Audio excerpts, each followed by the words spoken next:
Of whether you're still talking or what, they put another bump on there.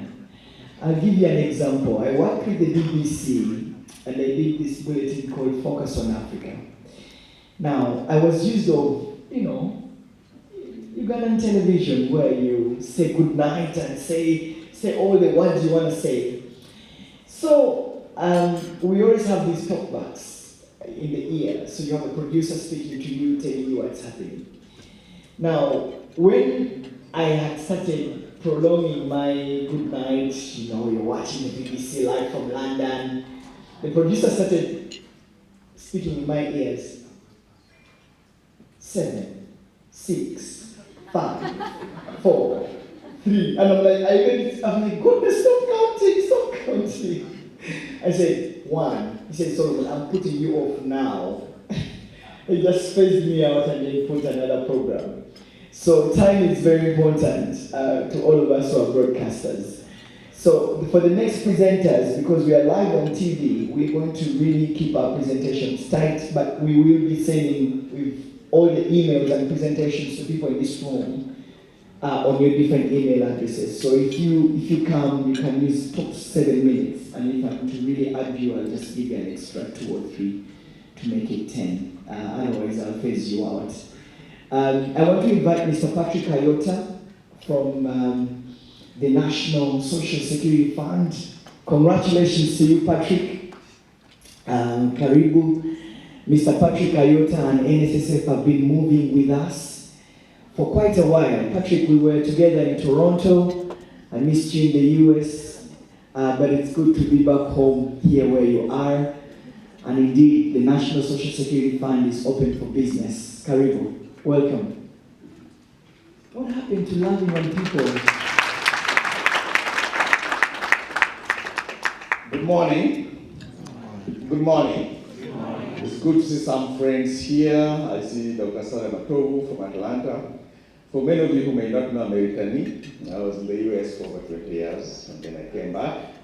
They gave me 1 year to go, actually 3 months to go back, 6 months to go back. It's been 10 years, I haven't gone back.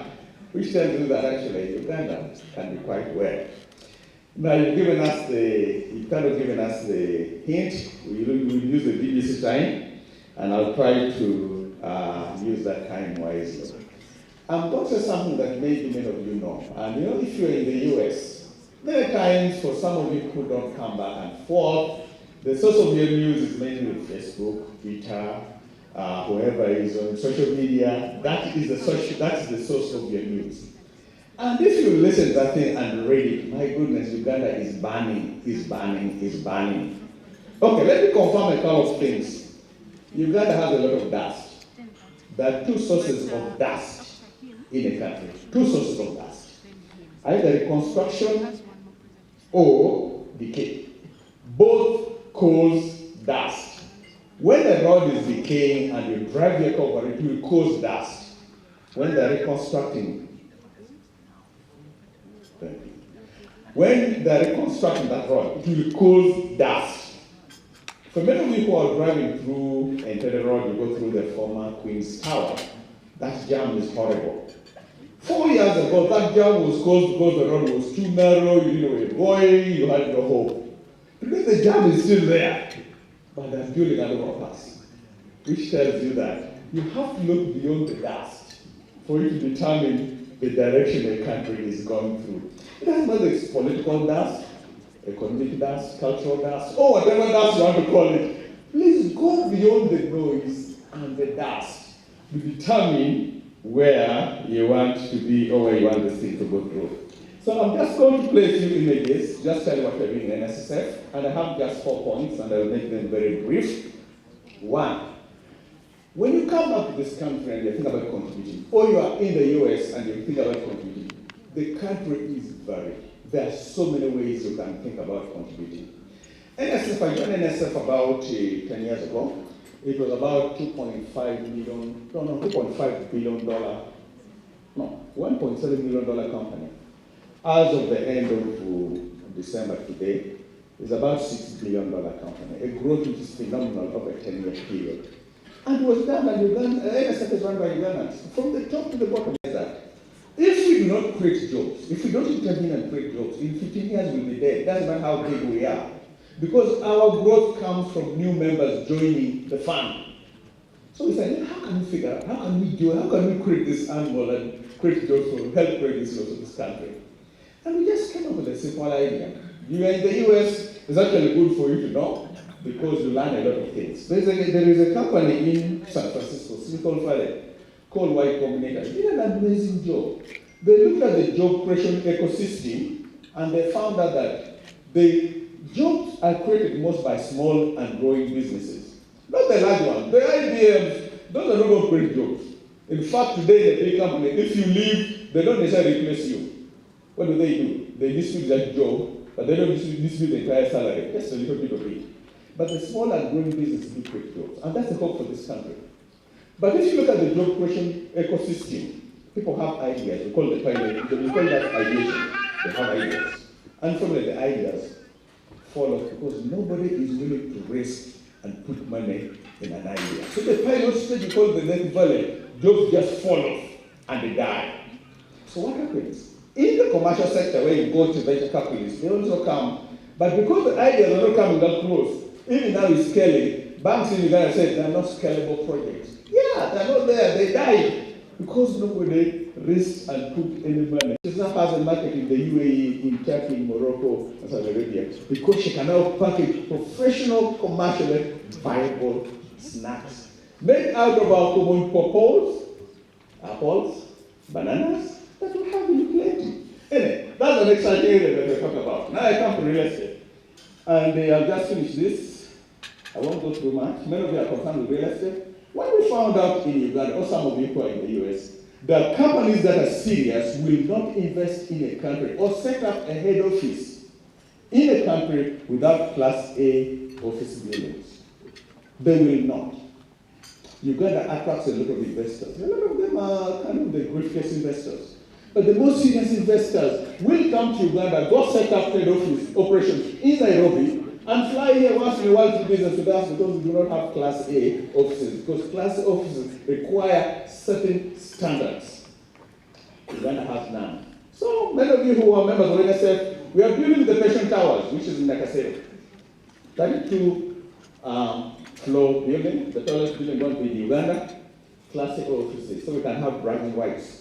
But guess what? In Uganda, we do have Class A offices. So don't have an excuse to go park yourself in Nairobi. You can come to Uganda if you're a serious investor for that purpose. But what will they stay? This guy will stay in. So we've got Class A accommodation in Luboa. Please, if you don't go there, please go. Take a look at Luboa. Luboa has got a pricing. Number of houses for different people from $200,000 to $700,000. Fitting you.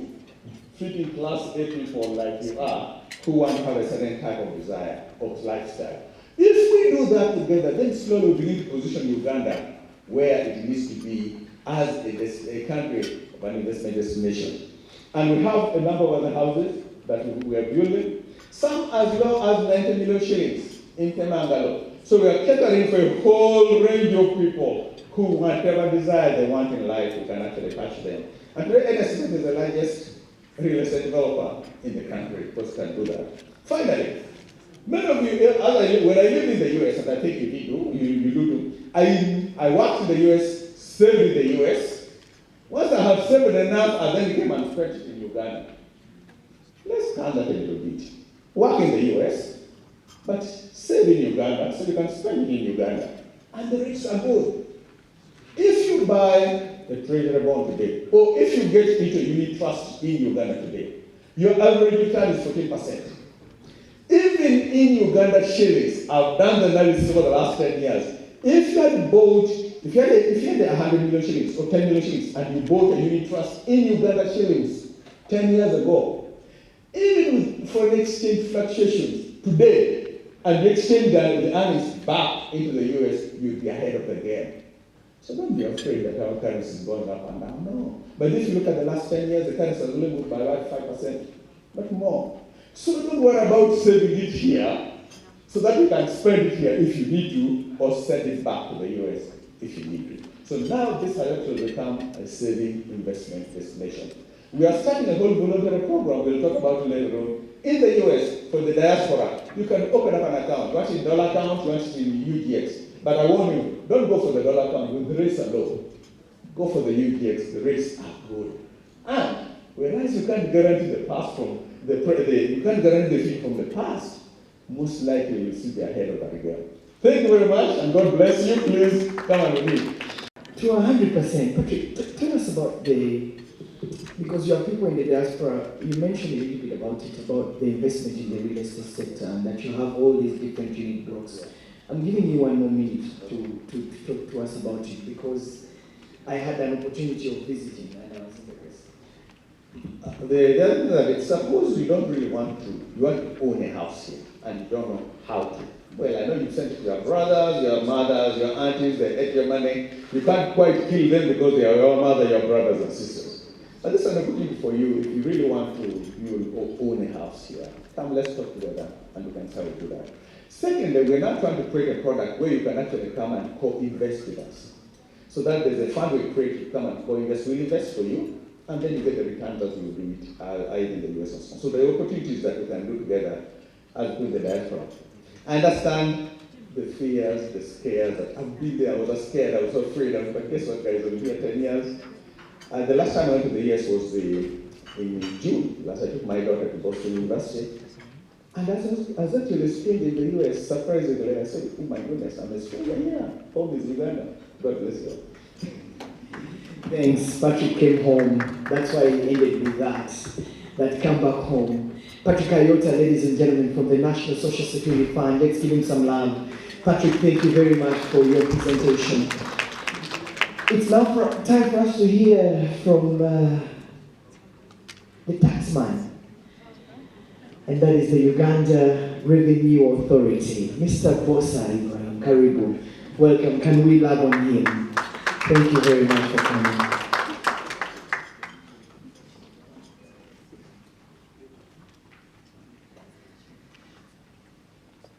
Thank you very much, Solomon. Distinguished guests, the chair, allow me to depend on the earlier protocol. So all protocols observed. I got to learn that there's nothing certain in this world apart from death and taxes. I'm told the Americans know that very well. A statesman, Benjamin Franklin, coined that phrase. And I happen to be working for the taxman. My name is Ibrahim Bosan. I'm the Assistant Commissioner for Public and Corporate Affairs. I have colleagues with me for purposes of engagement, because nothing is usually certain about taxes. So people would always want to engage, and we're here to engage. So the nature of the presentation, one, I will give a high level through the presentation for purposes of time, so that we can be engaged on any aspects that are in this presentation in detail, because we have the consultation table just on the outside there. So allow me just to give this as a guide for our continuous engagement, but for the benefit of our guests, especially coming from abroad, I'm sure there are areas that are usually burdensome for anybody who is investing in Uganda, and those are issues to do with taxes. In there, you will get to know about us, the Uganda Revenue Authority. We are on a transformational journey of transforming revenue services. And we have been given a task by Ugandans to collect enough revenue to finance service delivery. It's a mountain of a task. Currently, even with the projections in terms of targets given to the Uganda Revenue Authority, this financial year, we expected to collect 25.5 trillion. We will only be financing 53% of the government expenditure, even if we hit that target. The challenge we have as a country is continuous borrowing. We believe, because Mr. John Musinguzi has convinced us, we can actually collect enough revenue to finance government services to our people. Currently, our tax to GDP is at 13%, actually 13.4%. We have just gained 1 percentage point over the last 1.5 years. But the work that goes in there is amazing. But interestingly, there is no developed country in this world that collects GDP that is less than 18%. No developed world. Meaning that if we're going to get to middle income status as a country, we need to up our game. The economy has been growing over the last 10 years, but the collection in terms of tax to GDP is chin to chidogo. And that restricts service delivery, infrastructure, roads, education, health. All these are impacted. But we hope that we can get there. What are usually the services you can expect from the taxman? There are several, but there are two that I would want just to point out that you can rely on. We give tax advisory services. Many people have gotten it wrong in terms of taxation because you don't know what to pay, how to pay, what to pay, where to pay. And we are saying, as a body, we are there to guide you. If you're investing, come and consult us. What should I be paying? How should I be paying? What incentives are available for me? We give advisory service. Why this is now big with us, we have also seen that tax consultants that sometimes you use are not very honest with you. They actually sometimes cheating you. People have paid taxes that they should not have been paying in the first place. We are not there to cheat a muntu wa bulijjo. We are not there to cheat an investor. In terms of taxation, we want it to be transparent, we want it to be fair, we want to make it simple as much as possible. And the Uganda Revenue Authority is your best tax advisor. We do tax education. We are now very big on tax education because we know that taxes are not funky. It's not a very nice subject. It's not an easy subject, especially when it gets to the numbers.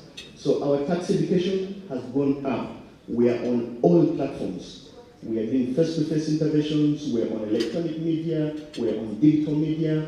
I mean, we reach everybody when it comes to tax education. Just for example, we do about 38 talk shows in different languages every week around the country. On radio, we are on television, we are on social media. We do what we call tax mutalis. We go to the market so that somebody who can't come with their mudala, we go to them. What are we doing? Making taxes simple. So we also want to have a program, especially with the diaspora, to have that honest conversation. Where are your pains? Where is your challenge? A lot of conversations we have had with stakeholders have influenced tax administration and tax policy. I think recently you must have had, we had a hula balloon with people who are importing premixes. People were misclassifying concentrates with premixes. It was a very difficult conversation. It even went in many spaces. But the outcome was influenced by the stakeholders because we had a conversation. We have had issues with people who are importing apparel, textile. Very difficult conversation. We are charging in kilograms, for charging $1 for a kilogram. And that conversation has happened, and today we are moving well. What we are saying is that if we listen to your pains, if we understand your challenges, that can inform tax administration, it can inform policy. So some of the interesting things you'll find in this presentation that we're willing to have a discussion on are applicable taxes to anybody who is dealing in our space. And one big one is issues to do with rental income. This financial year, the tax policy on rental income was changed. So if you're an individual, there's a new calculation for that. If you're a business earning from rental, there are new interesting calculations for that. The beauty is it has been made more simpler than ever before. That discussion we can have. We have, of course, people who pay corporation tax, people who pay withholding tax, people who pay import duty. Import duty varies in this country from 0%, 10, 20, 30%, depending on the government policy on what sectors they are trying to protect. This happens, but import duty is governed by the East African Community Customs Management Act. So most of the import duty is common within the East African region, except areas that individual countries have decided to protect. So that is a long discussion as well, and those are things we can have on our desk. So we will be able to discuss issues of withholding tax on international payments. So those details we can have. We have things like incentives that people sometimes maybe do not appreciate that they're incentives. If you're doing business in Uganda, there are what we call deductions. Remember that the tax regime in Uganda is a self-assessment regime. We do not come to your business, see what you are doing, and then determine tax. No, you are the expert of your business. You do your business, you make your books of account, then you come to the taxman and say, this is how I have performed. So based on your return filing, okay, then we say the expected tax is so much. So there is usually a fallacy that we look at people's bank accounts, you see we have 200 million there, and say, oh, how much shall we charge from this 200? Maybe 50, maybe 60. That's not true. It's a self-assessment regime. But in self-assessment, there are things that you're allowed to deduct from your business expenses before we even look at taxation. So things like costs of sales, operating expenses, depreciation on income, assessed losses carried forward. Ladies and gentlemen, the taxman in Uganda, I don't know about other countries, we do not tax losses. If you don't make money, we don't expect taxes from you. We only expect taxes from somebody who has made an income. So these are things that we think that we can have an honest discussion about so that we understand our obligations in terms of taxes. A number of incentives that can be discussed in detail for people to understand, because we are all in different sectors or interests. If you're in the hotel, tourism, in fisheries, and so on, taxes may be different, administrative measures may be different, and it is now interesting that we are now going into a sector-based approach. We have mapped out sectors in the country and are looking at the pains which are identical to typical sectors.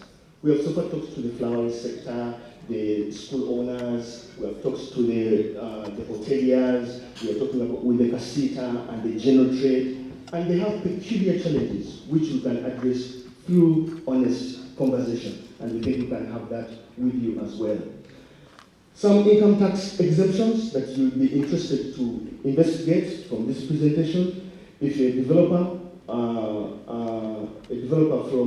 for leasing facilities, if you're an operator and you have business activities that qualify for tax exemptions, if you're in agro-processing, they are all tax exemptions in there. Maybe what I should also say at this point, when we talk about incentives and tax exemptions in this country, they are all well laid down in our laws. The income tax law, the value-added tax law, the stamp duty act, all these have the incentives. We don't think about it from the abstract. So that's why they say, like in our jurisdiction, if you want to hide something from somebody, put it in writing. I just love how you packaged it, right? Tax exemptions, tax exemptions. He has not told you he has a target to beat. So as a journalist, I always throw a spanner in the works. He has a target to beat, and you have to honor your obligations and pay taxes. Otherwise, when he comes knocking on your door, it could be a different story altogether.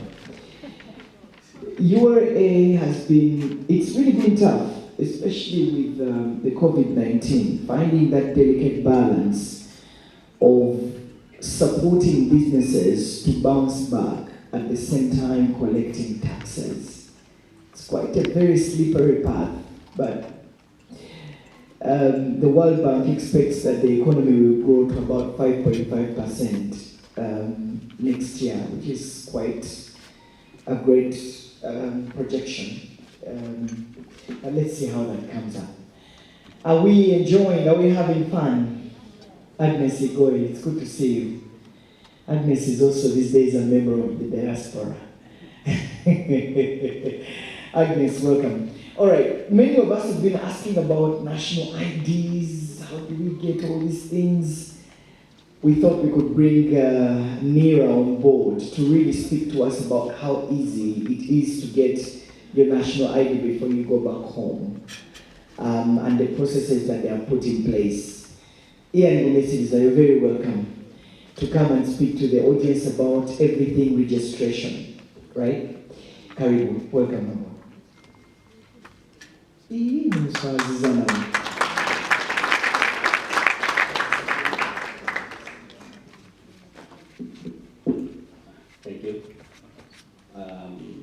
This is Ian, and I'm very happy to come and share with the diaspora community from Mira. Can I have the slides, please? Slide.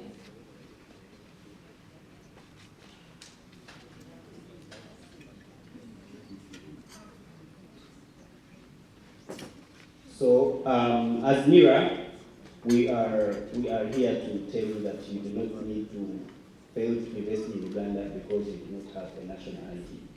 A national ID is very key these days for everything you're doing, and we want you to have everyone, including your kids, everyone has to have a national ID. And the registration process is very, very simple. It's very, very simple. That's what we're going to go through now. So, NERA was established, I want to give you the overview of NERA. It was established by the Registration of Persons Act in 2015, and it was mandated to do registration of all Ugandans. It was mandated to register all births and deaths in Uganda. NERA is in charge of assigning everyone including aliens, national IDs, the national IDs and alien IDs. So we are guided by different laws, and one of which is the 1995 Constitution of the Republic of Uganda as amended. Then the ROPA. I wish I could have the slide so that we can look at what we are talking about.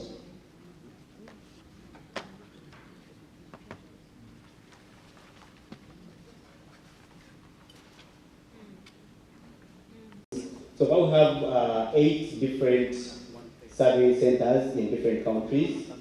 One which is in the Washington DC at the embassy. We have one in Ottawa in Canada. We have at the permanent mission in New York.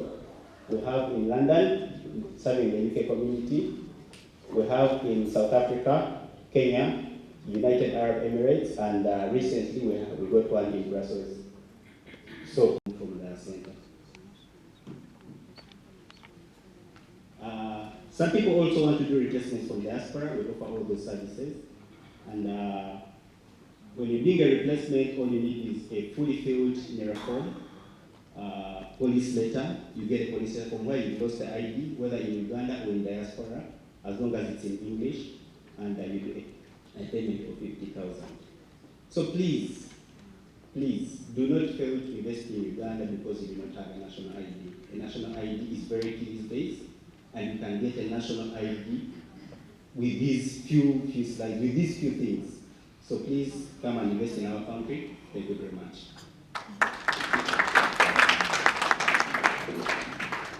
I think before Ian goes, we have heard that our national IDs expire. And that we have to register again and get new national IDs. I thought you could answer that question. Thank you. But I would like to let you know this. Citizenship does not expire, but the national ID expires because we need to update your features. I want you to see, we register someone from 0 age, right? Someone turns 16 and we give them a national ID. So if that person is 75 and has kept his card very well, that means the card is going to be there, but that person will never be the same. You get what I'm saying? So we update every 10 years, just like you see passports and everything, we update your features in the system, but the citizenship does not expire. Thank you. You're dodging my question. Are we going to have our national IDs renewed? Are we going to actually have it? Are we going to have to go through the registration form again to get new IDs? Chichi. Yeah, we are going to have an update, I can call it. It's a renewal, it's an update in the system. So you will have new national IDs. Yeah, the registration process will definitely be there because we shall need to get your biometrics, we shall need to take your new features, your face. So we shall need you physically to update in the system, sir. Every ID it expires after 10 years, so you come back after 10 years at the time of receiving your ID. It is clearly noted on the ID, sir. Ian, I'll not put you on the hard questions, sure. But yeah, Ian Gumisi, ladies and gentlemen, from the National Association, NEO. The reason why I ask this is because we've heard, just like you have, that we have to register again for national IDs and the process is going to be done again. I have my reservations on that, but maybe I'll put it in the right forum. All right, ladies and gentlemen, I hope you've gotten something out of NERA. There have been so many people who have been asking me from the diaspora, how do I get my national ID back? Later on, we'll also hear from the Ministry of Internal Affairs about people who have applied for dual citizenship and have been getting different challenges getting their passports. A friend of mine came back and he had to present a US passport and he had to queue in those who are applying for a visa back home. And he's a Ugandan, he's called Walugembe. I said, hey. I said, Walugembe, you're lying in the other section. So I told him to come and see if you can send your money and receive it. You're very welcome, sir.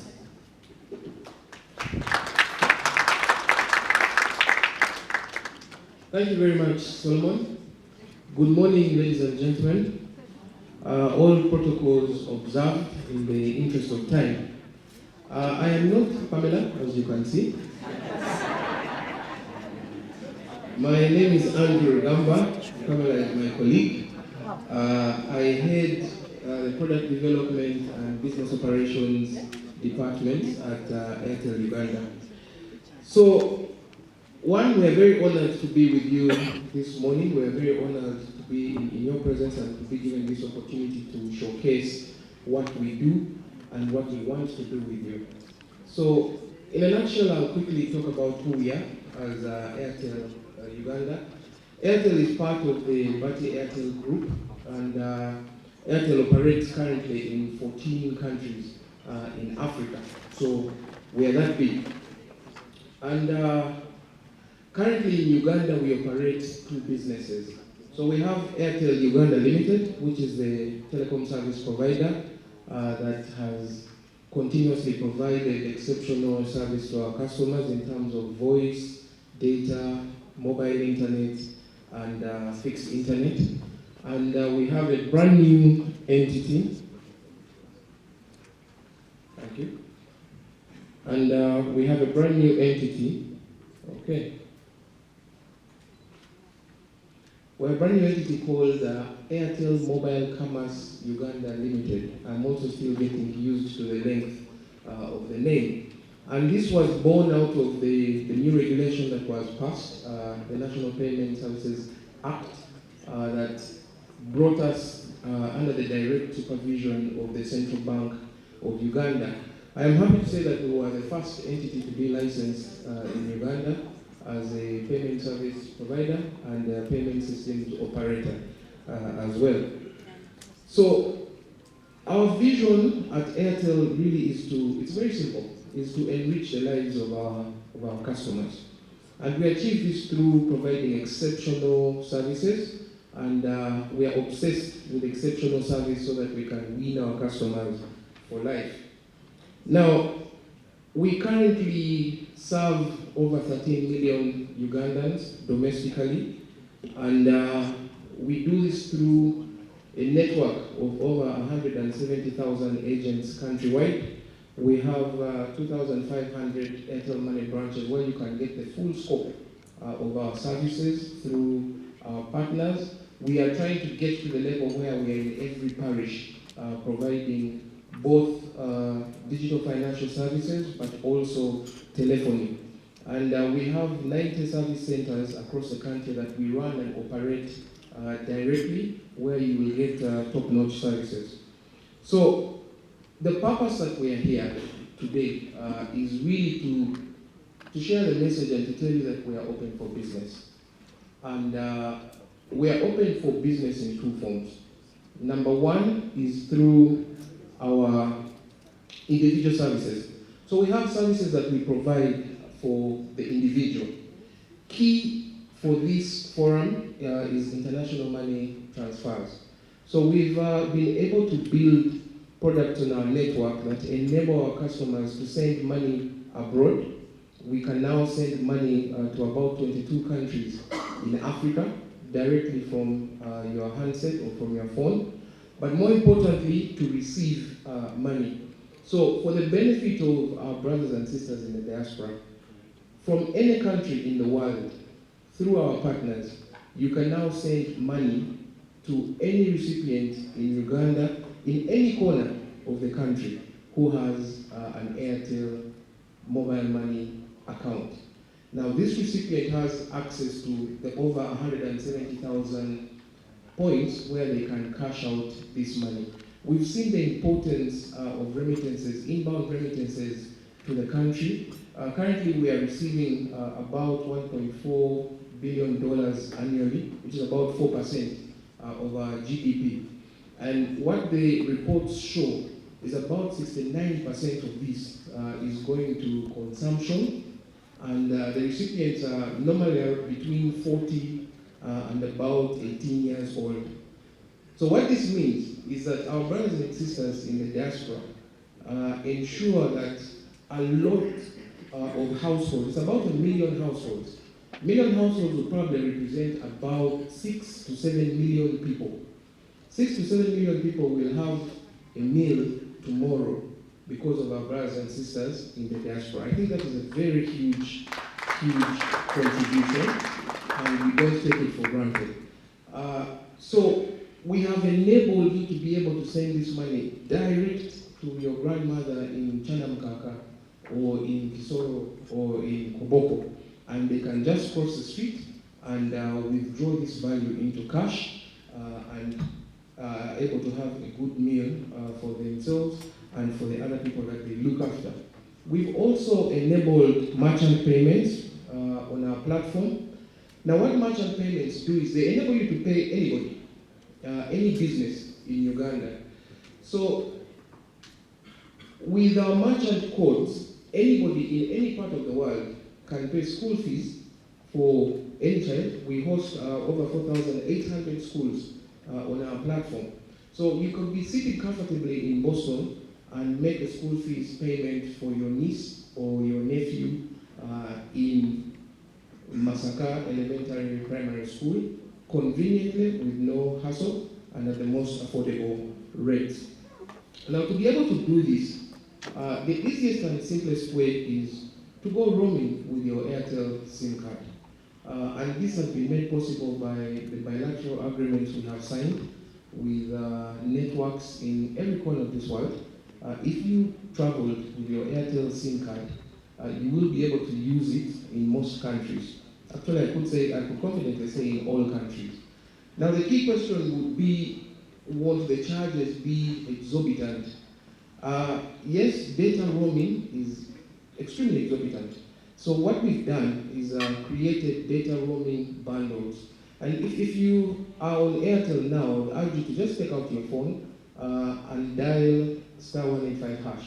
And if you look at, I think it's option 8 or 9, it says international bundles. So you can actually buy international bundles, very affordable, almost the price of data back home here in Uganda, but you can use it in any country in the world. So moving with your phone or traveling with your phone, even if you're resident in the diaspora, should be as easy as using your phone if you are in Uganda, and that has been made possible on the Airtel network. Now, if that is done, then you can go ahead and access all the other services that we have enabled on the networks.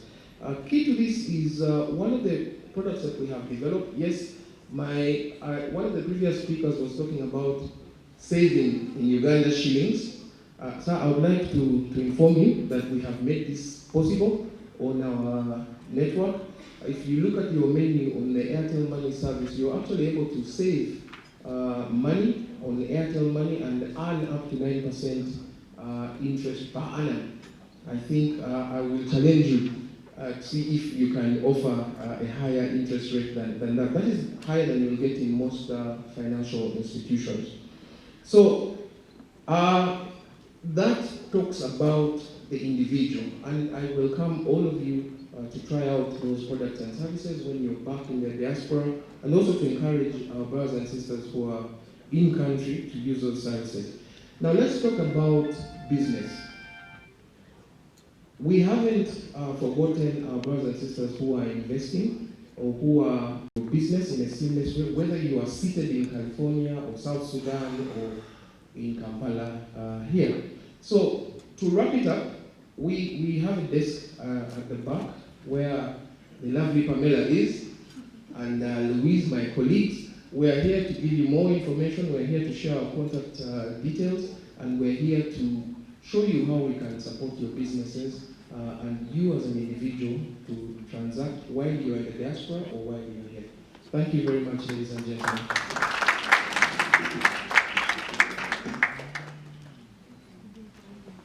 Andrew Gamba there. Another round of applause for the product development.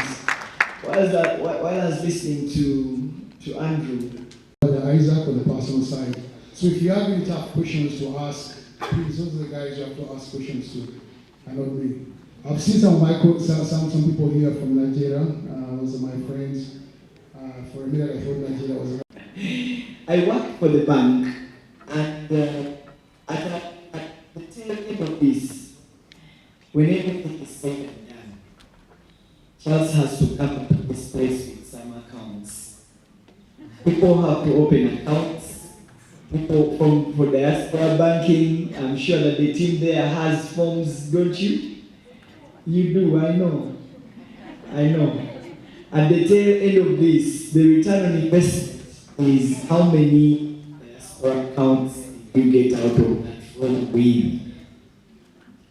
So, thank you. Sound check. Okay, great. I hope it's now fine. So at the tail end of it all, Charles is saying, I need you to open up accounts for diaspora banking out of this room. Otherwise, I don't know how I'm going to go back to my manager and tell him I left Serena without a single diaspora account. So I encourage you to all go back to that table. Where is the KCB team? Hey, so go on that table and sign up for an account with KCB. A special thank you to all of you for staying with us. I'm going to invite 2 more people and then we'll do a panel. But how about we stand up and stretch a bit? Okay, let's stand up. I'm going to give us a small exercise. Whoever does it last, sits last, right? So we'll go with breathing. We're going to breathe in 3 times, right? The last breath, you take the longest breath. And if you breathe out, you sit down. Ambassador William Bate, are you ready? Great. We're going to breathe in, breathe out. We breathe in, breathe out. We're going for the longest. When you breathe out, you sit down. Right? Ready? Breathe in.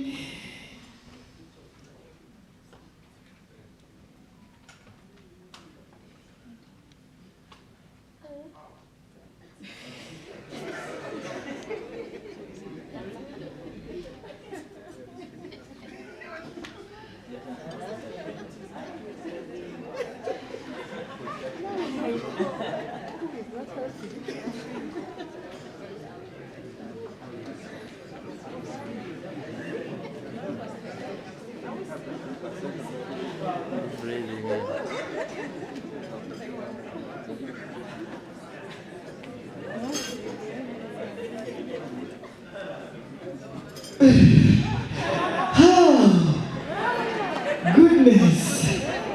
Patrick, you swim? The fact that you can hold your breath for quite a long time. So,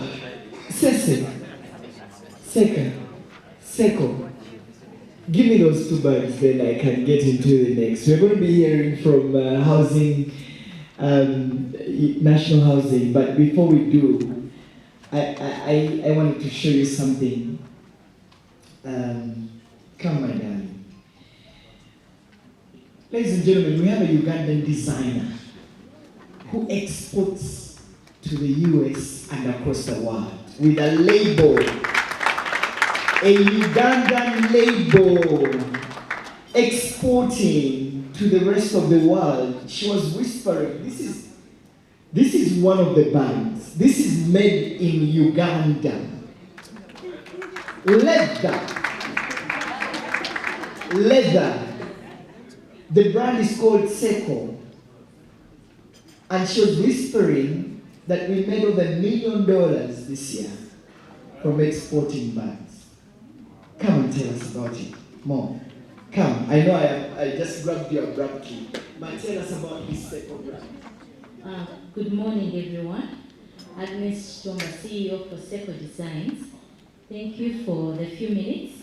Our brand comes from a Uganda word that means Enseko, so the word Enseko.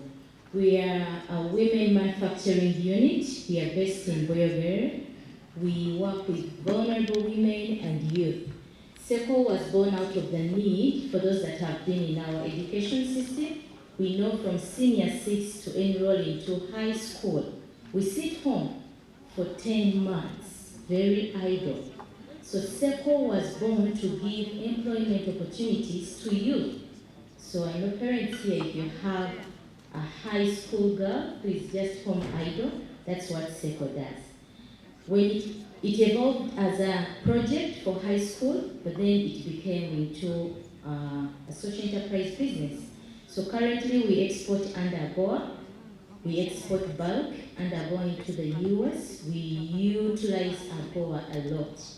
2010, we were exporting only close to $50,000, but because of AGOA, our exports grew, and these are URA exports. Last year we did close to 920, close to $1 million in exports to the US through AGOA. So we are here to share a success story for diasporas. You can still do business here, and we sell.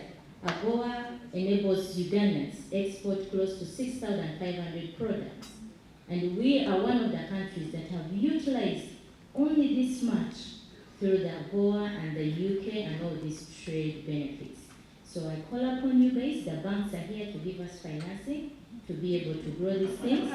And I also had one of our investment authority, Madam Hope, we have the readily available affordable labor. One of the things that I'm really campaigning for is turning Africa, particularly Uganda, into the next Asia manufacturing depot. Let's bring all the Gucci's, all the H&M, all the beverage companies to start manufacturing here. All the policymakers here, please make this a manufacturing hub. Our country can readily handle that. We have all the favorable weather. I was in Chicago and you can't walk. It's winter now. In Uganda, it's winter, summer, spring, fall in one day. Thank you. A round of applause to her again, guys. Or did I mention that she's putting on Seco, by the way? We want to be the first leather jacket manufacturer in Uganda. So we'll be launching that soon. He's called the Exams. It's kind of... Can we clap for her, guys? Thank you very much. Thank you very much. She needs your support. I'm sure all the banks are going to be running to you after this. This is a Ugandan label that you'll find in H&M in New York. Wow, I'm really excited about that. Wow, and it's real leather, real leather. She came with a number of items, and I'm sure you have a store outside, right? So I'd encourage you to go and visit her store if you need laptop bags. She has, handbags. Patrick, you can buy one for Madame as you go out. Agnes, she has a very good store out there. But thank you very much, my dear. We're proud of you. We're very proud of you. Can we love on her again? I can't wait for the day they ask me, who are you wearing? And I'm telling them, Seco, please. Lovely. All right, we just have, I promise you we'll get out of this place in just about 1 hour. We have about 3-4 presentations. And we'll be hearing from the Minister of Internal Affairs shortly. We will also be hearing from our keynote address, Ambassador William, from the Deputy Head of Mission at the US. He will be coming but shortly. For now, I just want to give an opportunity to National Housing, and that is Architect Geoffrey Mubiru, Chief Operations Officer for National Housing, to come on over here and tell us about what National Housing is doing. We've shared a platform with the manager before, and it's good to have you. They also have a short video, right? Yeah, I bought Uganda Warrant from here, and I took it. But when I was in transit, they told me, you're not taking it anywhere. So I felt bad. And I left it. I think that time the Americans had, the people in the UK had hiked their security, so it was difficult to take it. But there are so many people outside who love Uganda Warrant. And Uganda Warrant is manufactured here by Uganda Breweries.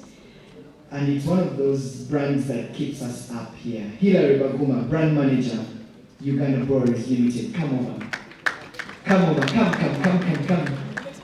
And talk to us about this spirit of Uganda. Uganda Warrant.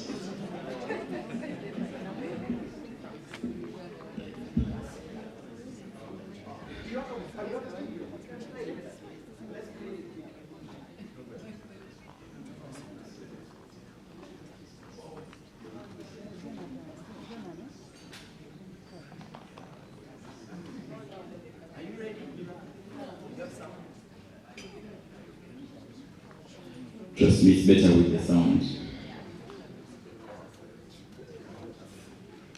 Back to Uganda, yeah? Japan, Canada, China, Canada, everywhere. So, welcome back home. And at this point, is it ready to play? No, not yet? Alright, well, let me carry on. So it's very interesting. Uganda Breweries made 75 years this year. And our parent, thanks a lot for the hand clap. And our parent company, East Africa Breweries Limited, is making 100 tomorrow. So Uganda Breweries Limited started way back with brands like Bell Lager, you may know that one, Guinness, Johnny Walker, Pilsner, Tusker, Smirnoff, and Uganda Warrant. I'm sure that I've mentioned some people's favorites here on that list. Many people have favorites on that list. Yeah.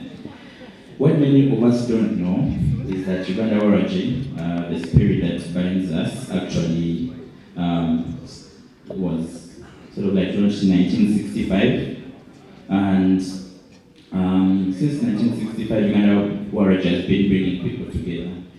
Before, we all had different ways from different regions of making our spirits, yeah?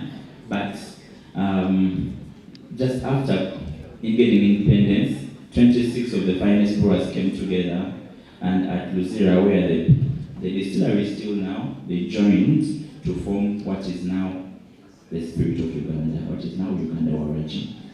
And so, binding Ugandans is not just a phrase we use, it's a promise that actually comes from a strong foundation. So we've been bringing Ugandans together, whether in Uganda or in the diaspora, for Christmas, and even to accompany you to celebrate life every day, just like the Uganda Breweries purpose says, yeah? So UG, it's not a coincidence that Uganda Warrant is called UG, which is also the same acronym for the country Uganda. And as Solomon has said, when you're going back, most of you, they're going to ask you to come back with a few bottles of Uganda Warrant, right? And that is because it's one of the unofficial emblems of this country, yeah? And it's also one of the few things that we as Ugandans might agree on, because we're a diverse nation. In our diversity, there's innovation, there's quality, and there's excellence. And that can be recognized in our flavors. Uganda Warrant Premium, Uganda Warrant Pineapple, Uganda Warrant Coconut, which I'm sure a number of you here may enjoy. So what we'd like to do next is to export Uganda Warrant. We'd like to take Uganda Warrant to the world. would like that next time you're going back to those countries where you know, work and look for your bread, that you don't have to carry suitcases full of Uganda origin, that it can find your people there where they are. So please get in touch with us. Let's make it easy for you to make some money to set up distributorships of the finest spirit, the spirit of Uganda, the spirit that binds all of us.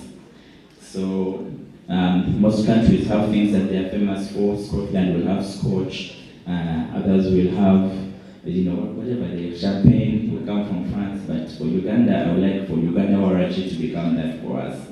So we're counting on you, would like to partner and work with you. We can reach out on the process. Please reach out to me, I'll give you the contacts and make it as easy as possible. So thank you, and let the... All right, perfect. Yeah, that's it. Take our culture for instance, full of vibrancy. What you said last, enjoy responsibly. Ladies and gentlemen, Hillary from Uganda Boys, the spirit that binds us, Uganda origin. Thank you for being one of our prime sponsors for this event. Okay, I have the Ministry of Internal Affairs. How many of us have dual citizenship here? Who have tried to? Oh, lovely. How many of us have? Oh, Patrick. How many of us have dual citizenship here? Ah, lovely. Yes. How many of us have tried to apply for dual citizenship here? Put your hand up because today we're going to be sorted. Anyone else? Oh, you also put out, please. Okay. You've tried, but you've not been successful. Or it's in the process. Or in Japan, you're not supposed to have dual citizenship. Okay, great.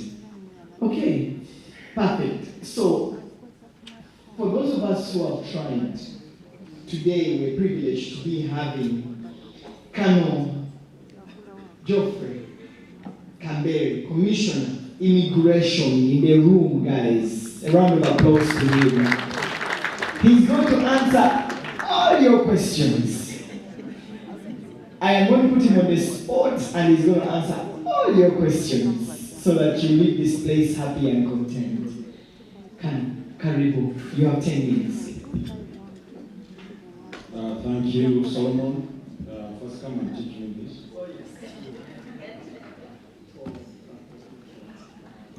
Okay. Our chief guest, our dear patron, the Uganda Diaspora Network, Dr. Maggie, the Deputy Chief of Mission, the U.S.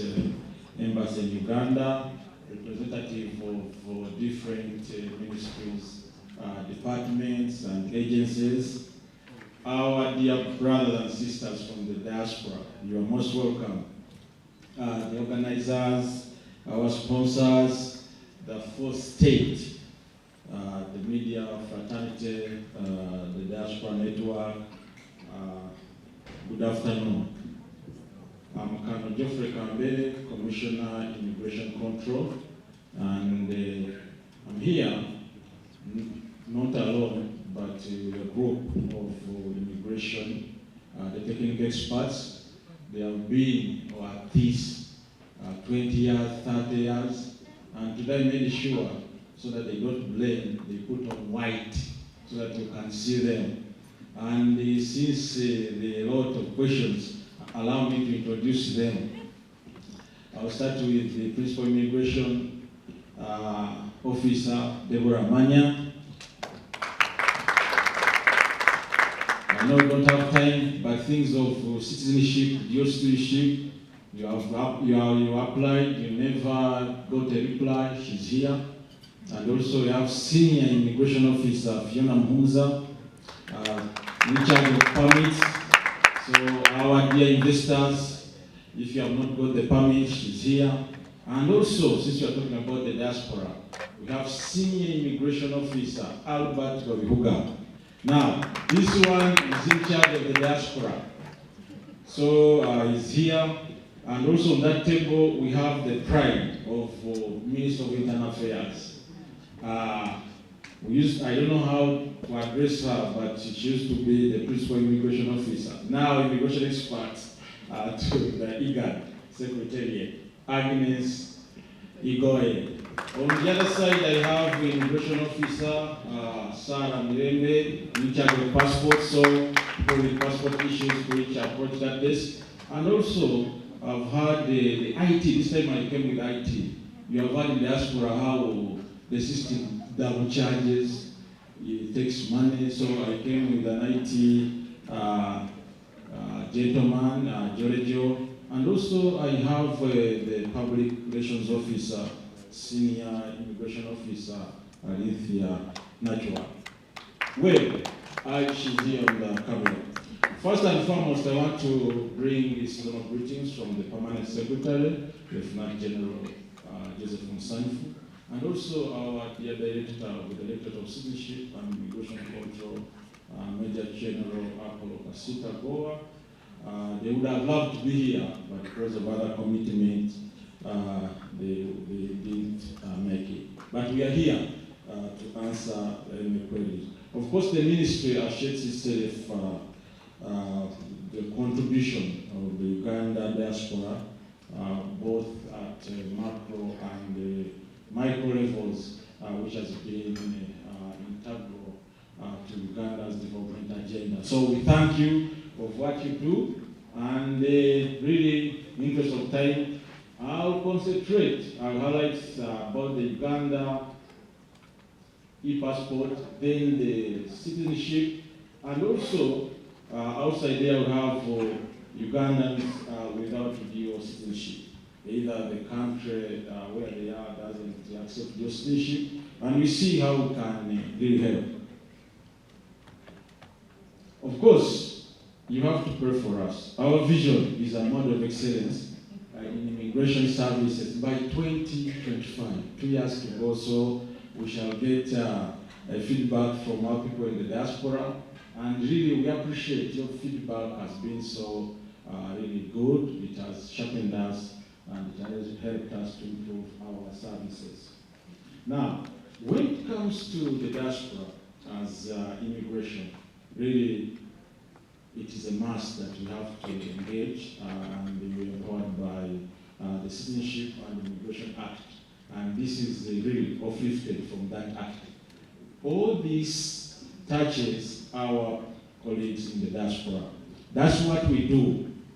We issue passports and travel documents, and we grant and cancel work permits for our visitors, and also passes, as we shall see what it means.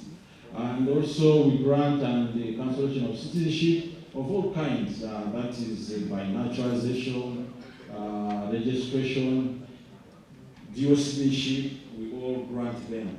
Of course, the other thing where we have interfaced with our diaspora is at our exit and control points. And I think I've seen our people there, so the feedback to change them has been really, we have taken your views into consideration, and I think there's great improvement in customer care welcoming fellow Ugandans when they are coming back home. Okay, for us with the diaspora, it has been a journey. We have the past and we have the present. But of course, the past was really manual processes of getting all these facilities with a lot of delays, inefficiencies, allegations of corruption. There we shall get a feedback from that, and also long queues. But when we move on the present, we are saying you have helped us to really automate our business processes. The passport now you can apply online through that website www.passports.go.ug, and other immigration facilities, as we shall see, that are suitable for our colleagues and friends in the diaspora.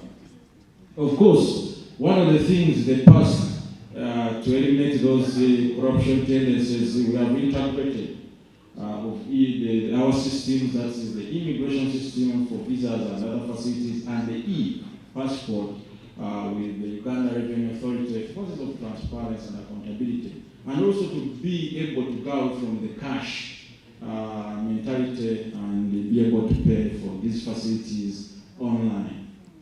And with our diaspora community and even the locals, we have decentralized.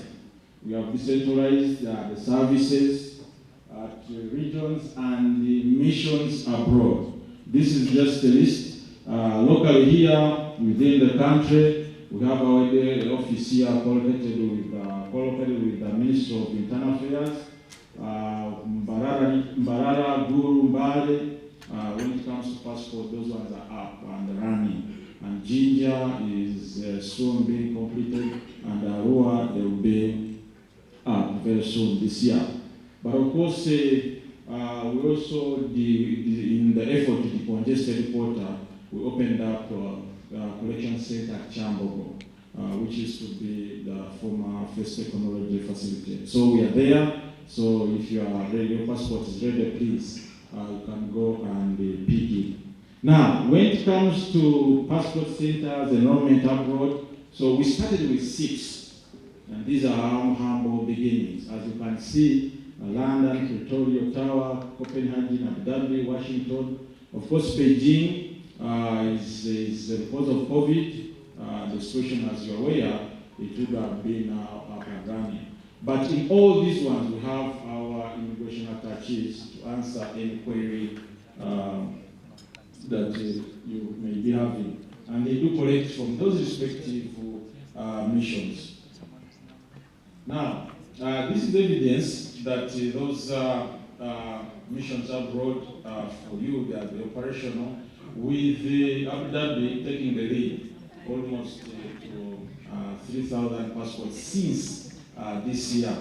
And of course, it has a big number of labor standardization colleagues, followed by London, and we shall continue even the year to come. Of course, one of the things here I wanted to point out to the diaspora was the price. You know, there's that tendency where there's allegation that the diaspora will pay more, but this is to emphasize the price. And these are categories of passports, but one of the most thought passport is the ordinary. The ordinary passport where our diaspora really acquire and seek for.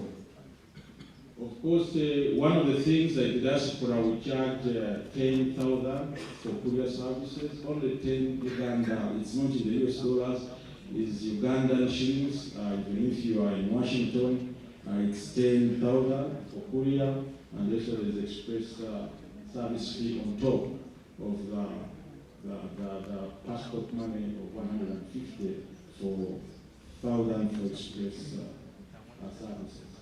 Now, one of the things that has been coming up is to enhance engagement between Ugandans and well-wishers, an engagement between Japanese, and we enhance engagement between Ugandans and the embassy.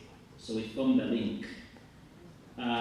Japan has various Ugandans with various purposes why they are there. We have students, we have people who are in business, we have people who are in education. We have a chance to connect, and we actually connect businesses, and we connect various groups of people who have an interest in Japan. We promote the image and visibility of Uganda. We strengthen bilateral relations between Uganda and Japan. We promote the development of commerce, tourism, investment, and entrepreneurship between Uganda and Japan. And we educate our children. We have families there. We educate our children at an early age to appreciate the values of both countries. and we solicit for technological skills and knowledge exchange in Japan. We have a group of well-experienced Ugandans who are close to fluency in Japanese. Japanese is one of the hardest languages, but we are now a very well-organized team of people who embrace our brothers and sisters here who have an interest in doing business. Recently there was a problem of, is it Forward, or the cartooning company that was kind of not running well with Ugandans. So we are there to help. We want to connect you to businesses. Our embassy, we work closely with the embassy. If we have any issues, if Ugandans report to us directly, we can also report to the embassy, and we can actually connect people in various areas of interest in Japan. So we welcome you with our open hands. Thank you. Thank you very much, Mr. Livingstone. Can we give him some love? Thank you very much. Livingstone, in case you ever want to travel to Japan, some of these spaces are opportunities for us to connect, right? Pick his number. You never know. You need someone to welcome you the other side. I don't believe in going to a country and I know no one, really. How? I also don't believe in going in a country and I don't know the ambassador. We have someone from Foreign Affairs. We have Agama Anthony. Come over here. Come. Run.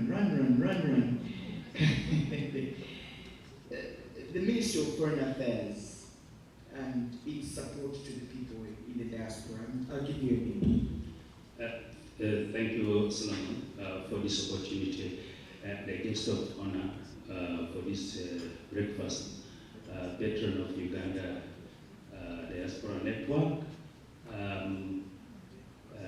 my fellow members of the MDS present here, and you brought all the protocols observed. They are the sponsors, without forgetting you. You're very important. My brother Ronnie, this is the first time I made an appearance here, and my heart is here. I want to thank everyone for coming. I want to say that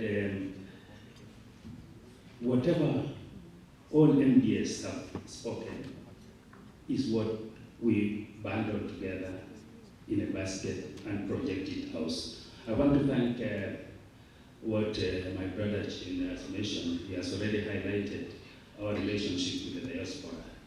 Diaspora, Ministry of Foreign Affairs is your ministry. And specifically, I want to bring, I know because of lack of time, I'm not going to make a big presentation, and I want to thank you for this opportunity, but I want to say I bring apologies from the Permanent Secretary and the top leadership of the Ministry of Foreign Affairs who would have loved to be here.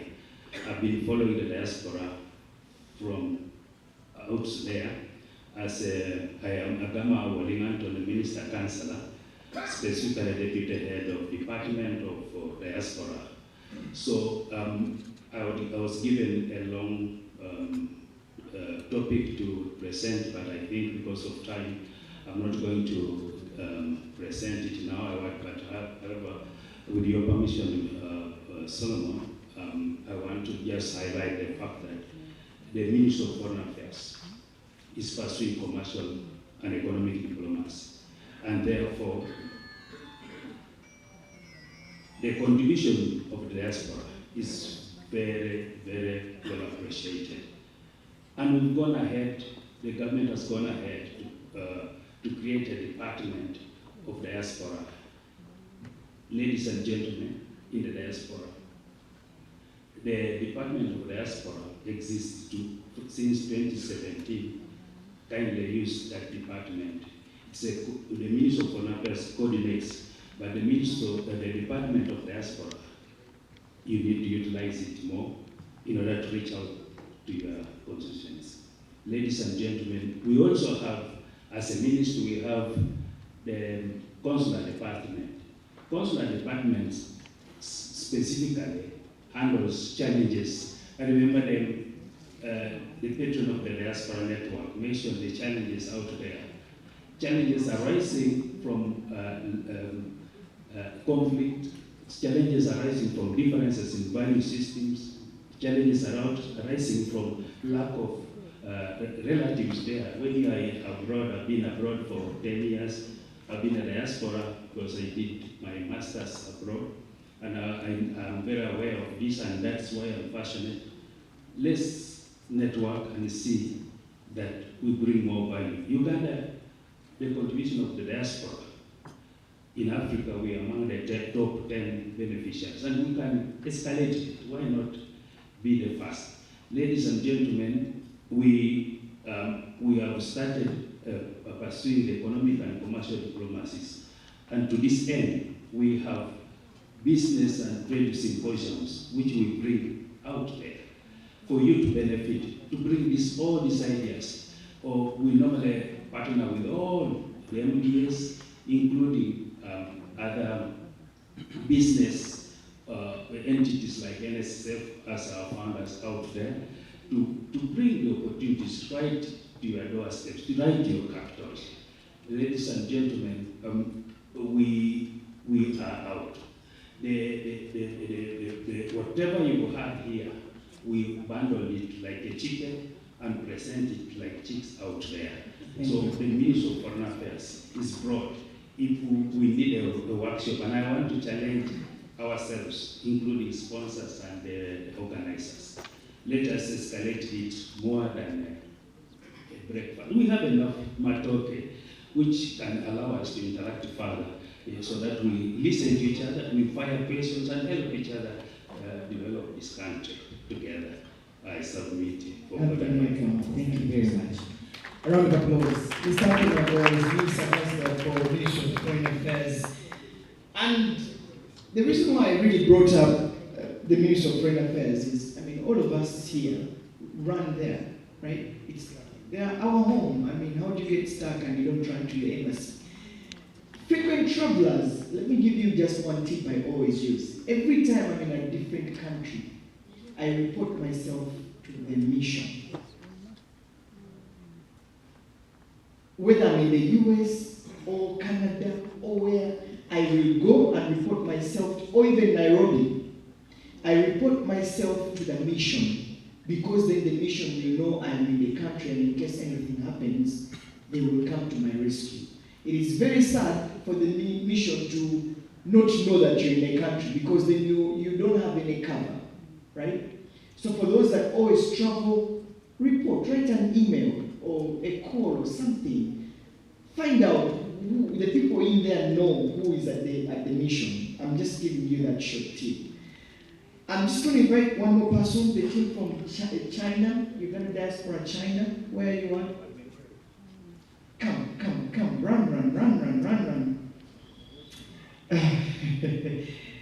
So 1 minute. Ugandans in China and business in China in a minute. Protocol observed. My name is Dennis Biranji. Dajahao. I would first of all like to teach you one phrase in Chinese, which is Chifan Mama. It is more important than just saying ni hao. Chifan is to eat. Chifan Mama is a question asking, have you eaten?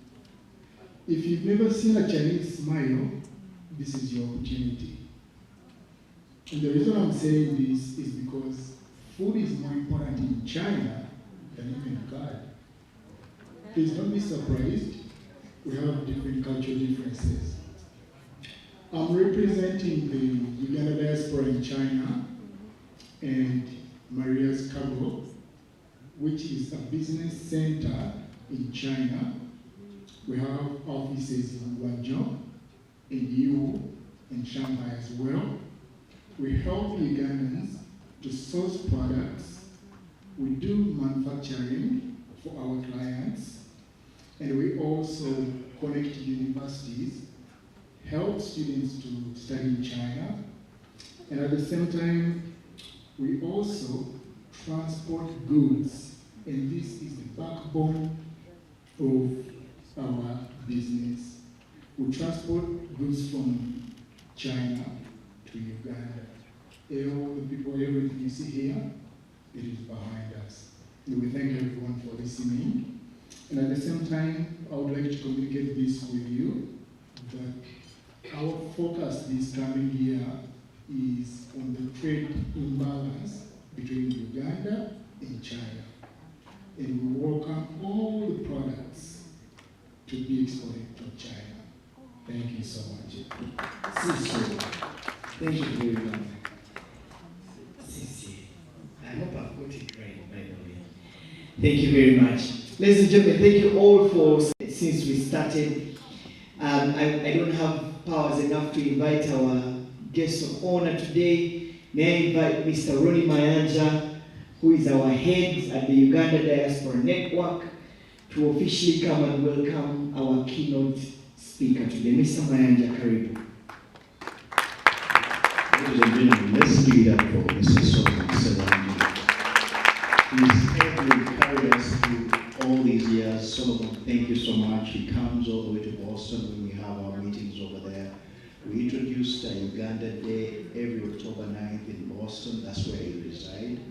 And it's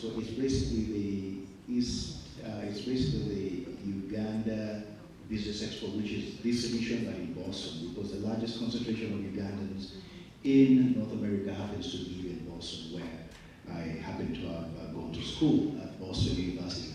So ladies and gentlemen, without any further ado, and we also recognize some of you who are coming from Canada. We do the Uganda-Canada Convention, and that's going to be at the back of this magazine as well. So we'll take the questions for that later on once we close this. But again, we didn't want to have our keynote have any other person speak after them, so we thought it would be best to save him for last.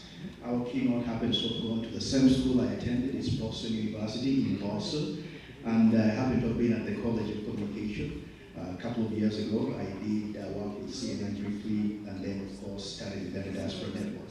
I'm glad to have my patron here, Dr. Maggie Uzi. She has heavily supported us through the years. Thank you, Mama, for standing with us.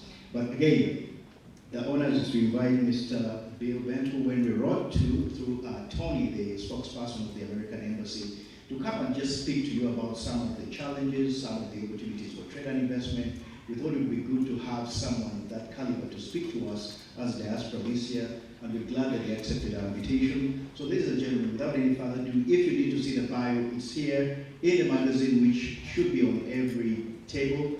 Without any further ado, allow me to invite the Deputy Chief of Mission, the United States Embassy in Kampala, Mr. Bent, William Bent. Please come and speak. And we'll go and ask him.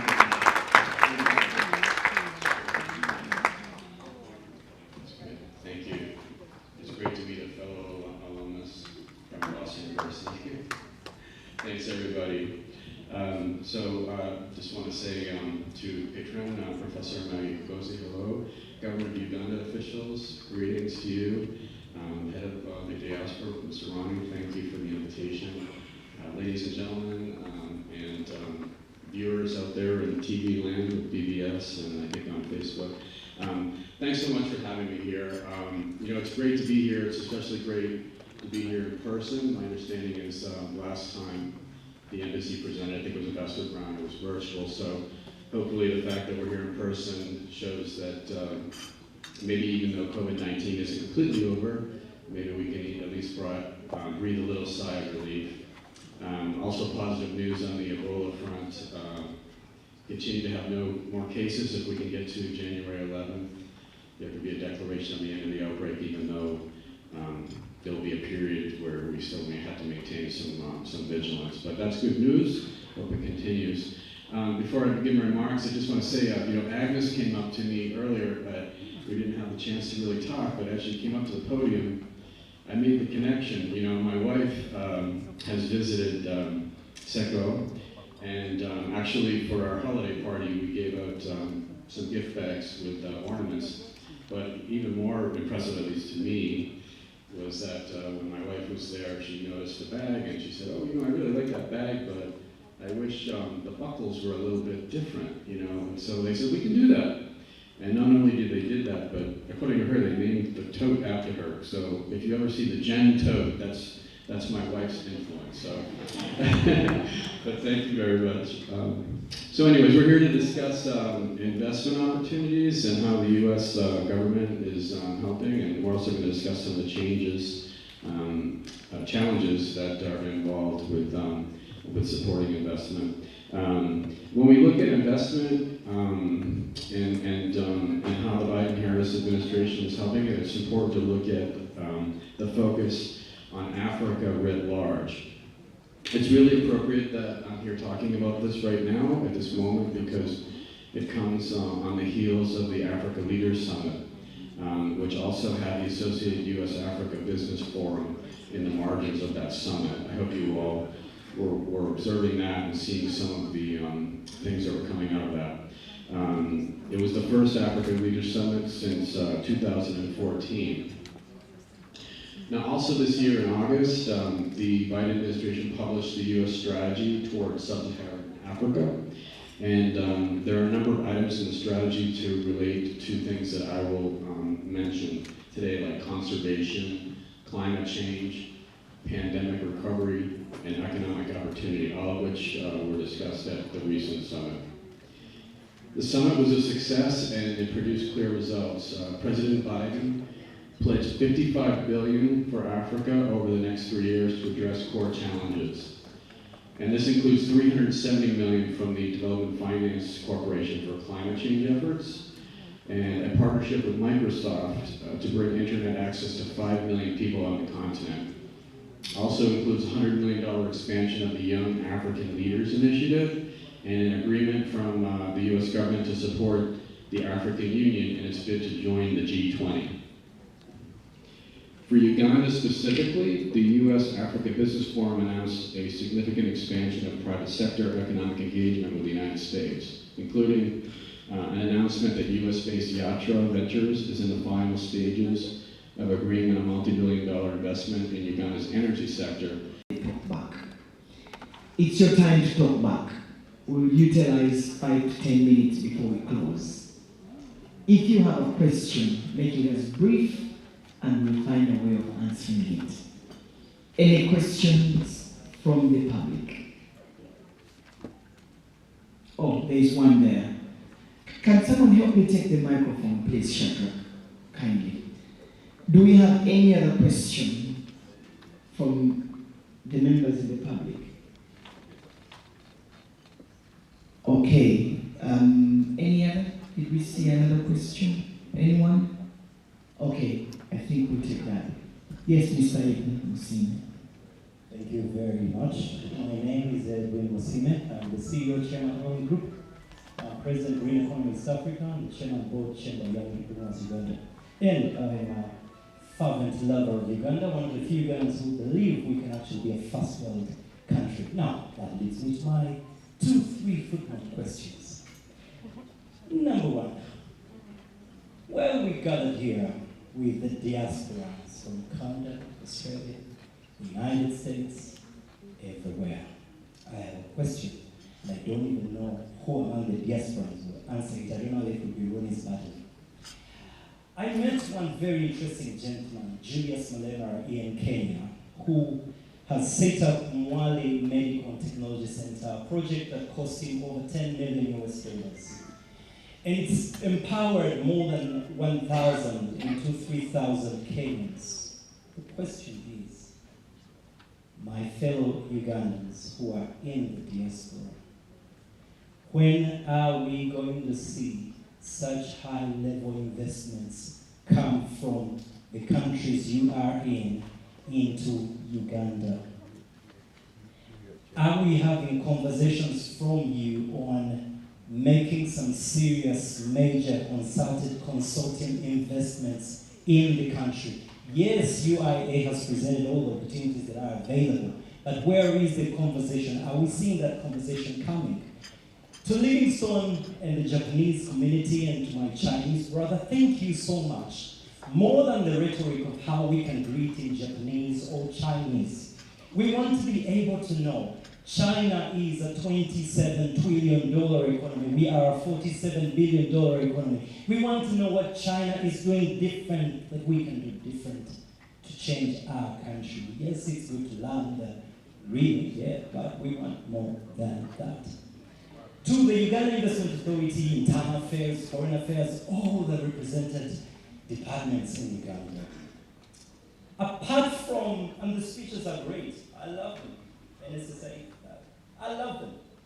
The question is, in the last 2 years, I've had 5 investors frustrated because of corruption issues. But the presentation will seem like the systems are all flawless and it's just all rosy. Come on, just bring your money, come home and invest. I think it's very important that he also gets to address some of those critical issues that are still biting and affecting our fellow Ugandans who want to come and invest back home. Finally, on the question of efficient service delivery, Uganda Revenue Authority, thank you for being represented here. Under the Chamber of Young Entrepreneurs, Solomon, in the last 1, 2, 3 years of COVID, I've had close to 300 young entrepreneurs close businesses because of Uganda Revenue Authority. And it's a big dilemma. And I can see them again also inviting the diasporans to come and invest, but there are issues to be addressed. Finally, I'll note that my major partners happen to be operating in the industrial area. You all know the industrial area? The Chinese, the Indians, lots of them. Guess what? These guys contribute probably a quarter or more of our GDP budget. But newsflash, I've got a couple of pictures on my phone. The worst roads are in the industrial area. And we're talking about service delivery. Where is this service delivery? I think as Ugandans, both in Uganda and in the diaspora, there should be some bare minimum standards that we set for our country. Take a look at, okay, Internal Affairs, you're here. Look at our airport. There was plans to expand. Many of us were so excited. And my first flight away after 2 years when the renovations were going on, I was so excited to get to the airport. I get to the airport and apparently some millions of dollars have been spent. And I'm looking around. I run a construction company, I'm interior designer, I know what it is. And I'm looking at the airport and I'm thinking, what is going on? Fellow Ugandans, I think we need to have some personal, interpersonal conversations that are serious. I love the rhetoric of this conversation. I hail Ronnie and the team for such a platform. We need to be able to know that from this platform or convention or forum, we have some great success stories. And I've talked about the Kenyan guy, but we also need to know what are Ugandans doing. We need to know that. But to the representatives of the different agencies of Uganda, please, I think there should be some bare minimum standards that we expect of as Ugandans. And so, can I also say this to Internal Affairs? Internal Affairs. I've spoken to over 200 Ugandans, and their major concern is, it seems trivial. They say, I want to whisper it, we have the worst looking passport in the world. And the last time I was in the UK and guys had Canadian passports and US passports, I looked at them and I envied them. And the beginning of the conversation of patriotism is the things, the instruments that represent us as Ugandans. And a few of the guys that the Affairs told me, well, that was already decided. I think someone, I will name my customer. Thank you. Ronnie Mayaki, come over here. Some of these questions I can't answer.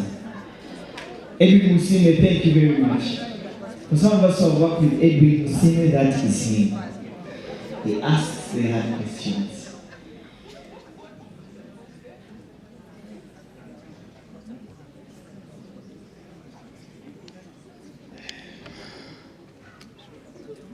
Over to you, sir. Well, there are people that I've worked with. Let me have Shadrach come here real quick. Shadrach has been coordinating everything that we've done. I just wanted to recognize him in a special way. I would like to recognize Mr. Bedford. Ladies and gentlemen, this work that you see, I've had a partner who has made me look good all the years. Bedford, why don't you stand for recognition? Ladies and gentlemen, this is the man behind Uganda's brand. If you see Uganda Airlines, if you see everything to do with Uganda Tourism Board, Bedford is one of those unsung heroes. I would like the corporates here to see you, so stand again, so people can get to know. Get his contact. If you need what Mr. Musini is talking about, presentation, is the man behind the presentation of all our work at Uganda Diaspora Network. We recognize you and we appreciate you, sir. And then Shadrach, ladies and gentlemen, I live in the United States. I happen to have a family over there. I have a lovely wife who basically looks after my kids and everybody. I'm not able to be everywhere, but Shadrach has ably done his job. So Janet, why don't you stand up for people to see you? Ladies and gentlemen, she came in a little bit late, but that's Janet who holds the fort when I'm away. So she'll be with us tomorrow as well. But I just wanted to allow Shadrach to say something. Janet, do you want to say something? Oh, you go. Okay. So, please. All right. Good afternoon, ladies and gentlemen. My name is Shadrach Kalinga. I'm the coordinator for Uganda Diaspora Network. I'd like to thank you all for being here today. We don't take that for granted. This is a 2-day event, just to remind you, that is just phase 1. Then tomorrow we'll have the phase 2, and that will be the gala dinner, where of course we'll have, it's not a social event, we'll have the likes of a Frigo Band that will be performing, Jamal will be performing, we have fashion designers will be here tomorrow. So I urge us all for tickets, just right outside there, or you could go to the Campus Arena Gate Show to get the tickets right there. Doors open at 6 p.m. So let's all be there, let's come, let's have fun, let's network, and I hope to see all of us there. I'd like to thank the management for Uganda Diaspora Network. Winnie Manager, thank you so much for the guidance. To thank Dr. Maki Chigozi, we really appreciate, and also the team from the United States Embassy. We thank you so much for honoring the invite, and we thank you for the continued support. And to all people who are here, thank you very much, and we look forward to seeing you all tomorrow. Thank you very much. God bless. Ladies and gentlemen, this young man is someone that I'm mentoring to literally take over from me, because I feel the time has come for me to let go. I've been doing this for so long, but I just feel that he did well. We had a tour over Frigo Band in Canada, in Edmonton and Toronto, and I was I experimented with Shadrach, who was able to coordinate the tour for Frigo Band, and he was able to do everything even where I wasn't, traveling with the band all the way to Toronto and then Edmonton. So he's someone that I've worked with, and I believe all the people that we've been coordinating with this event, I'm sure you've seen what he's been able to do. My ask is still, because when we do these events, it's a lot of pressure, and especially when you have to pay more than 50 million to Serena and all these other places. We ask you to partner with us. We ask the embassy to support us to even amplify the voice of the diaspora. I have had so many people who, we had a very successful NERA program in Boston when we had the Uganda Day. But we still, because of the so many programs, a lot of the people are telling me, because they need these documents when we go ask for the Minister of Internal Affairs or NERA to make presentations here, to make available the services, they are not available, but they need them. So my ask is that if we can figure out a way of working together, it would be great for us to kind of amplify the voice and then allow for these services to be available to all of you. Tomorrow, some of these vendor people with all the services that you need will be there tomorrow. My ask, once we sort of wrap this up, get the connections and the contacts of the people you need from China, from Japan. Then Dr. Sarah Matova, I didn't even know that you wanted to say something. We had Atlanta Diaspora that came through as well. And there's so many other people, General from Switzerland had a couple of questions. People were telling me we've been charged twice when applying for visas in Uganda. I brought this to the attention of the Immigration Department.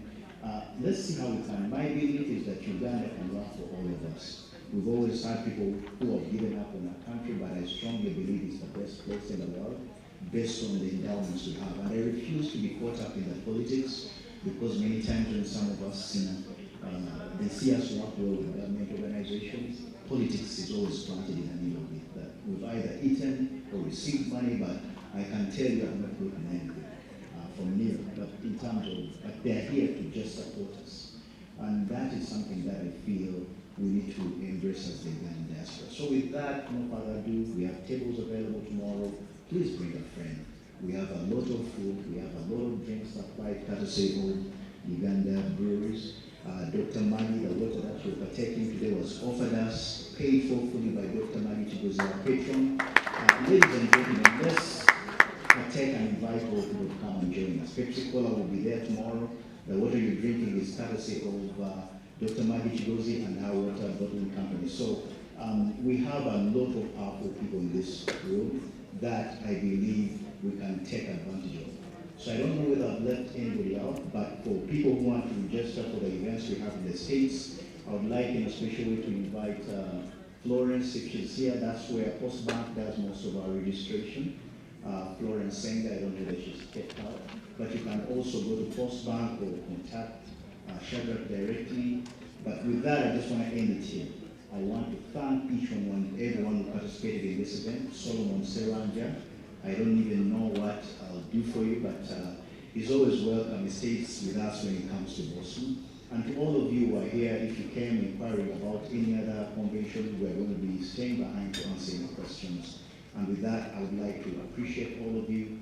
DBS Telefina, Mr. Patrick Simbaju and the management, thank you. The partners, the sponsors, we will allow for you to have a much more informal sort of arrangement with all the diaspora. Many of them are into parties than some of these service content. So that is where we shall have them tomorrow. So I think with that, we've exhausted anything in this room. Mr. Edwin, I don't know whether you'll answer, but some of the questions I don't think were directed at me.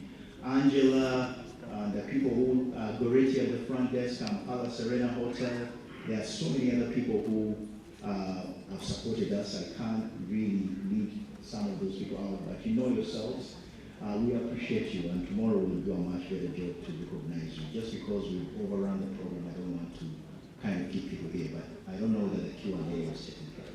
Ronnie, thank you. We'll let you sit. I tried to put you on the spot, but thank you. Another round of applause to Ronnie. The thing about journalists is when they ask questions, they have to be answered. That's it. So I'm going to ask you to answer your question. Why is the Uganda passport, according to him? I don't know if it's the visibility or the strength of our passport. I don't know, because the issue I had with our passport is the strength of our passport. Why do we have to, for example, pay for a visa for South Africa when other Kenyans just go through? The strength of our, mine was the strength of our passport. What my brother Messina was talking about was the appearance of our passport, right? Okay, I'll give you a minute, sir. 1 minute. Yeah, thank you, Solomon, and thank you for this issue. First one is about the visa regimes, the visa policies. Most of the countries do bilaterals with other countries, and that's why you find, like Uganda, we have about 38 countries that are visa exempt, and we are engaging more countries so that there's that regime of visa exemption, and we please on the countries that we don't require visa to go.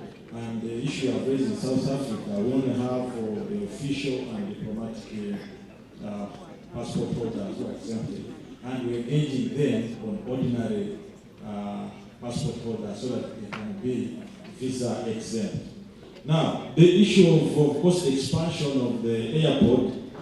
This is the Minister of Works, CAA, not Internal Affairs, but I'll go to the quality of our passport.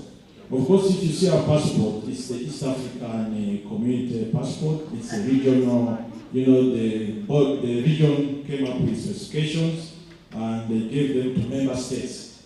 And according to those specifications, it's really what the manufacturers have really come up with. So it's an agreement, it's agreed in the region, and And even if you go to other member states, Rwanda, Kenya, Tanzania, those are the same specifications. For us, that is good for us. It is noted. Of course, some people have raised concern, the fading of the, those golden writings, the gold writings. But what we are going to do, we are taking that feedback in good faith. We'll double check if really the products could match the specifications that we gave them. So I think